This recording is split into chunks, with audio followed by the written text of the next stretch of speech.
நாட்டு நடப்பு இன்னைக்கு எப்படி இருக்கு தெரியுமா நடுவர்களே? இன்னைக்கு வீட்டுக்குள்ளனாலும் சரி, வீட்டுக்கு வெளியனாலும் சரி, நம்ம பண்ற சடங்கு முறைகள்னாலும் சரி, சாப்பிடுற சாப்பாடுனாலும் சரி, காதல்னாலும் சரி, கல்யாணம்னாலும் சரி, பண்பாடுன்னு ஒண்ணு இருக்குதாங்க.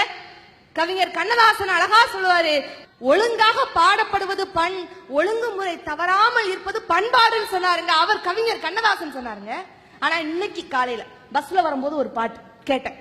நான் யாரு கொய்யால, நான் யாரு, கடைசி வரைக்கும் கொய்யால அதுக்கு அர்த்தமே சொல்லலங்க, யாருன்னே சொல்லலங்க. பயப்புல பாட்டு இன்னைக்கு எப்பேற்பட்ட பாட்டுங்க.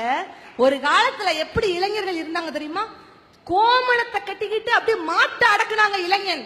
இன்னைக்கு கோட் சூட் போட்டுக்கிட்டு மாடன் கேல அடக்க முடியாம தவிச்சிட்டு இருக்காங்க. இன்னைக்குள்ள ட்ரெண்ட் என்ன தெரியுமா? சினிமா பார்க்காத பையனும் இல்ல, சீரியல் பார்க்காத பொண்ணுங்களும் இல்லன்னு ஆயிப்போச்சு. ஒரு காலத்துல பெண்கள் தான் குனிஞ்ச தலை நிமிராம இருக்காங்க. இன்னைக்கு யார் தெரியுமா குனிஞ்ச தலை நிமிராம இருக்காங்க? பசங்க தான் குனிஞ்ச தலை நிமிராம இருக்காங்க. காரணம் என்ன தெரியுமா? இந்த செல்போன். யோசிச்சு பாருங்க, ஒரு பொம்பளை பிள்ளை செல்போன்ல ரீசார்ஜ் பாக்குது, செல்போன்ல காசு இல்ல, பேலன்ஸ் இல்ல. சரி ரீசார்ஜ் பண்ண போலான்னு கடைக்கு போயுது. ஈஸி ரீசார்ஜ் பண்ண முடியுமா அப்படின்னு கேக்குது. நம்பரை மட்டும் சொல்லுங்க. ஈஸி ரீசார்ஜ் என்ன? ஈஸி ரீசார்ஜ் ஓசி ரீசார்ஜ் பண்ணி விடுங்க. அவ்வளவு ஏங்க. என் தம்பி எடுத்துக்கோங்க, பிஇ ஃபைனல் இயர் பண்றான். எந்த நேரமும் செல்போன் சார்ஜர் பக்கத்துல படுத்துக்கிட்டாங்க. யாருக்கு மெசேஜ் அனுப்புறா, வாட்ஸ்அப் அனுப்புறா ஒன்னும் தெரிய மாட்டேங்க. ஆணைய கட்டி கூட ஸ்டோர் போட்டுறலாம். ஆண்ட்ராய்டு போனை வச்சுக்கிட்டு இன்னைக்கு சார்ஜ் பண்ண முடியாம அலையுறாங்க. அவன் வந்து நின்னுகிட்டு பண்பாடம். உங்களை பார்த்து கேக்குறேன், காஃபி குடிச்சிருக்கீங்கல்ல? காஃபிக்கும் காலேஜுக்கும் என்ன வித்தியாசம்? காஃபில சுகர் இல்லாட்டி குடிக்க முடியாது, காலேஜ்ல ஃபிகர் இல்லாட்டி படிக்க முடியாது. இன்னும் யோசிச்சு பாருங்க, என்னதான் பசங்க 150 CC Pulsar, 165 CC Apache, 225 CC Karizma bike வாங்கினாலும் கடைசி அது 80 சிசி ஸ்கூட்டி பின்னாடி தானுங்க போகுது.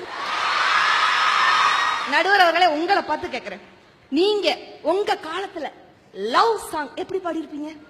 அழகிய விழிகளில் 60 கலைகளை எழுதிய திருமகனே, ஓ ராஜா ஐ லவ் யூ,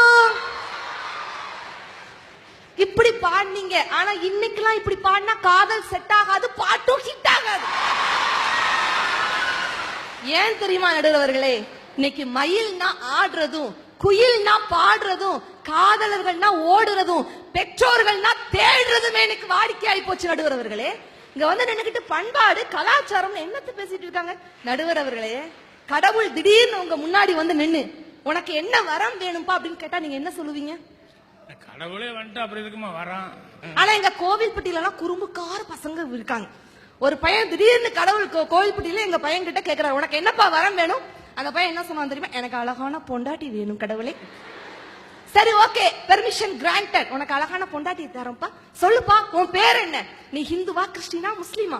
நீ ஹிந்துவா இருந்தா உனக்கு நான் அனுஷ்காவை தரேன், நீ கிறிஸ்டினா இருந்தா உனக்கு நான் ஜெனிலியாவை தரேன், நீ முஸ்லீமா இருந்தா உனக்கு கரீனா கபூரை தரேன். சொல்லுப்பா உன் பேர் என்ன அப்படின்னு கேக்குறான். இவன் படாரம் சொல்றான், என் பேர் அப்துல் நாராயணா பெர்னாண்டஸ். கணவனும் மனைவியும் ஒருத்தருக்கு ஒருத்தர் கொஞ்சிக்கிடும் போது சத்தமே கேட்காது தெரியுமா? அதே கணவனும் மனைவியும் சண்டை போடும் போது பாத்துக்கோங்க, பக்கத்துல நிக்க முடியுமா? உன்னை பத்தி எனக்கு தெரியும், உங்களை பத்தி எனக்கு தெரியும், சண்டை அப்படியே பயங்கரமா சவுண்ட் கேட்கும். காரணம் என்ன தெரியுமா? சுவாமி விவேகானந்தர் அழகா சொன்னாரு, இருவர் அருகில் இருந்தாலும் இதயங்கள் தூரத்தில் இருக்கின்றன என்று சுவாமி விவேகானந்தர் சொன்னாருங்க. இன்னைக்கு இதயம் தூரத்தில் இருக்கிறதுனால கலாச்சாரம் பண்பாடு எல்லாம் இன்னைக்கு இல்லாம இருக்குது. இந்த வருஷம் இவ்வளவு பெட்ரோல் விற்கணும் தீர்மானம் போட்டா அது அரபு நாடு. இந்த வருஷம் இவ்வளவு தங்கம் விற்கணும் தீர்மானம் போட்டா அது சுவிஸ் நாடு. இந்த வருஷம் இவ்வளவு வாகனங்கள் விற்கணும் தீர்மானம் போட்டா அது ஜப்பான் நாடு. ஆனா இந்த வருஷம் இவ்வளவு சரக்கு விற்கணும் தீர்மானம் போட்டா அதுதான் நம் தமிழ்நாடுங்கிற கேவலமான நிலைமையில இருக்கிறாங்க.